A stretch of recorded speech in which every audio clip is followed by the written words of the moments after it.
Grüß, willkommen in einem anderen Video. Welcome to another exciting video, in this case episode 34 of my figure gaming video series. In this video, I'll be investigating creating Napoleonic army lists, focusing on 1809 for no other reason that I need to start somewhere.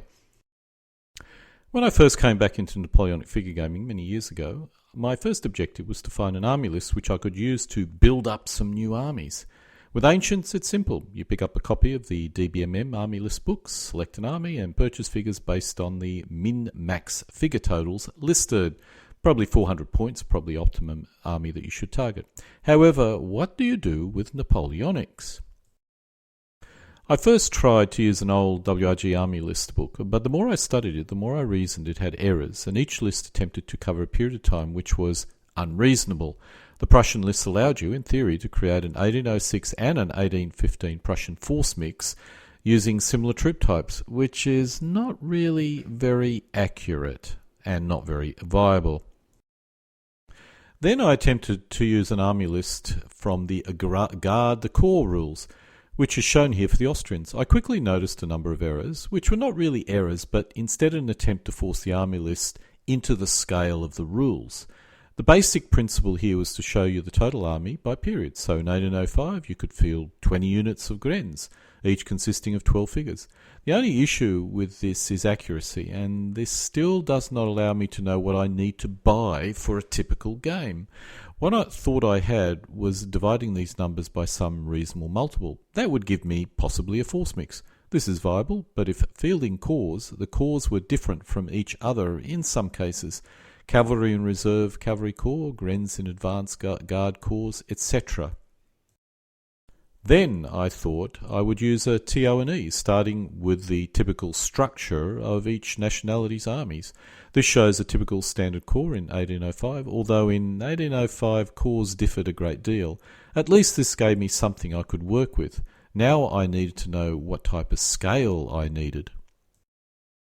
It didn't take me long to realise that Napoleonic warfare was all about historical battles. While you could fight out a part of a front line, such as the French right wing at Wagram, it was more interesting refighting the entire battle. Thus my main focus became the force mixes available for each side in a historical battle. Wagram is a large battle and may be unplayable for most rules available, but you can still have smaller battles using the force mixes available for Wagram. In 1814, most battles consisted of 20 to 30,000 French against a greater Allied force, the Six-Day Campaign being an example where 4 battles were fought. Even Ulm consisted of a number of small battles before Napoleon finally surrounded the Austrian army. In conclusion, when you fight the entire battle or an entire battle or smaller battles in a more complex campaign, the optimal army list is the TO&E of the army which fought in a specific battle.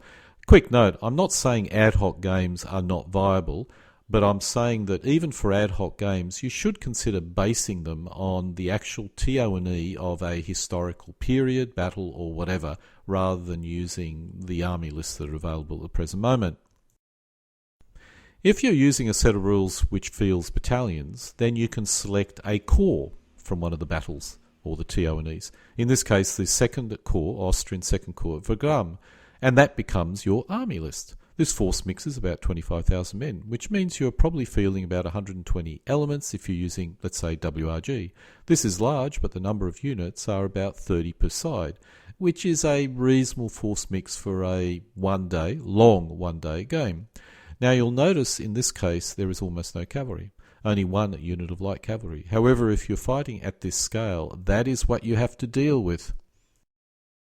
If you scale up, you can consider fielding more than a single corps, in this case the French Reserve Cavalry Corps and the 2nd Corps at Wagram.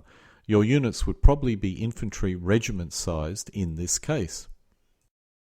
If you move up to a scale of 1 element equals 1,000 to 4,000 men, you could field the entire army, in this case the 7 Austrian corps at Wagram.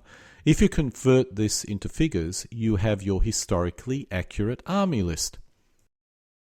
If we adopt this approach, what does our army look like? Let's start with the Austrians. The scales I'll be using is 1 infantry element equals 2,000 men, 1 cavalry element, 1,600 cavalry, and 1 artillery element equals 24 guns. We end up with the following strengths for the Austrian Advance Guard Corps. In this case, 3 Fusilier, 1 Jager, 1 Landwehr, 2 Hussar and 1 Artillery for a total of 8 elements. The Austrian Reserve Cavalry Corps consisted of 3 Cuirassiers, 2 Dragoons, 3 Light Cavalry elements and 3 Horse Artillery elements for a total of 11 elements. Now let's start moving into the more standard corps, starting with the 1st Austrian Corps. This consists of 9 Fusilier, 1 Jager, 1 Light Cavalry and 3 Artillery elements for a total of 14 elements. The Austrian 2nd Corps, one of the largest, consists of 11 Fusilier, 2 Landwehr, 1 Freikorps, 1 Jager, 1 Light Cavalry and 3 Artillery elements, giving us 19 elements in total. The 3rd Corps, being closest to a standard corps, consisted of 6 Fusilier, 1 Landwehr, 1 Jager, 1 Light Cavalry and 2 Artillery elements, giving us 11 elements. The 4th Austrian Corps consisted of 7 Fusilier, 2 Landwehr, 1 Freikorps, 1 Jager, 1 Light Cavalry and 3 Artillery. The final corps, the 6th Austrian Corps, consists of 4 Fusilier, 1 Landwehr, 1 Freikorps, 2 Light Cavalry and 3 Artillery.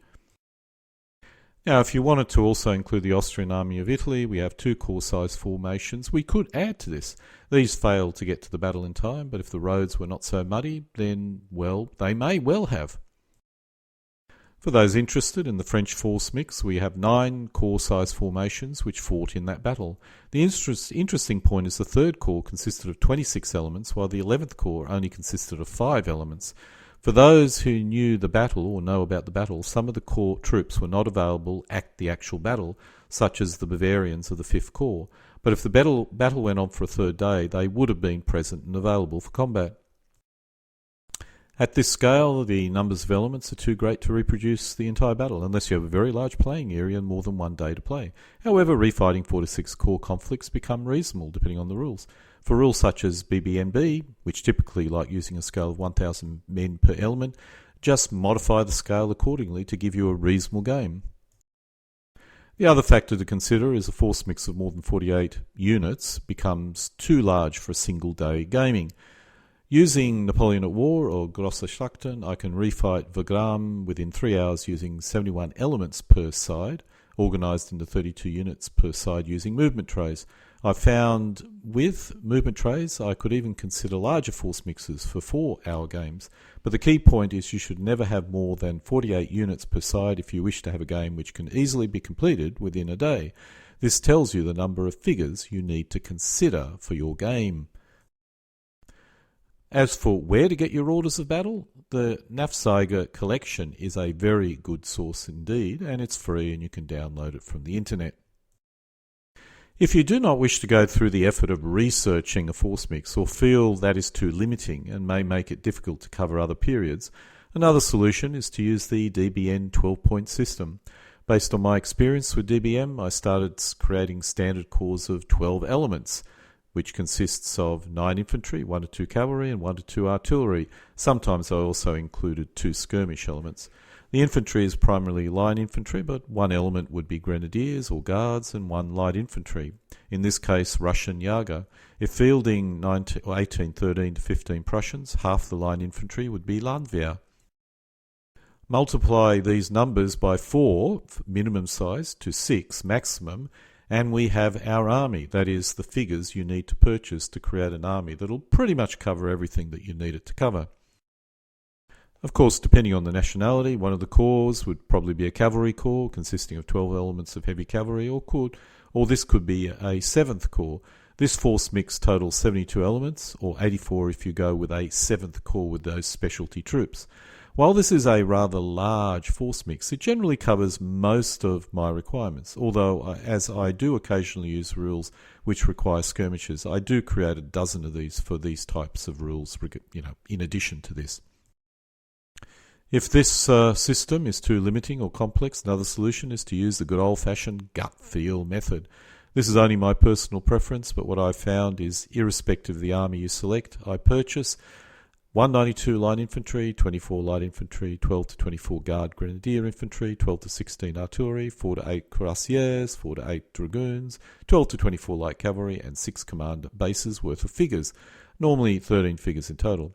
This seems to cover most of my requirements, although for the French you could consider creating a small allied force, such as Saxons, Bavarian, Italians, etc. The British are the only odd man out, as they should have a larger allied force and their core British force is rather small. For those interesting, I have created a more detailed video on the Prussian and Austrian Napoleonic armies, which may provide more detail. I've never continued with this effort because I found it very complex, and using force mixes from actual battles, or my DBN method, more than satisfactory. In order to refight battles such as Leipzig, I need Prussian, Austrian and Russian armies. I need to put together some Swedes, one day I suppose. I even have a British force mix, not sure why I purchased the figures, but it's proved useful for the 1815 campaigns. And so this concludes episode 34, my figure gaming hobby series of videos, in this case creating an army list. The next two videos will cover the Austrian and Prussian army lists in more detail. As you've probably worked out, this is not a detailed guide. It's more of a guideline on how to go around forming your force mix. This is possibly one of the most annoying and difficult problems to solve when entering the hobby, as if you make a mistake, you have to live with it. The amount of Prussian cuirassiers I possess is ludicrous, and I'll never be able to field them no matter what type of rules I use. Alle guten Dinge kommen zu einem Ende.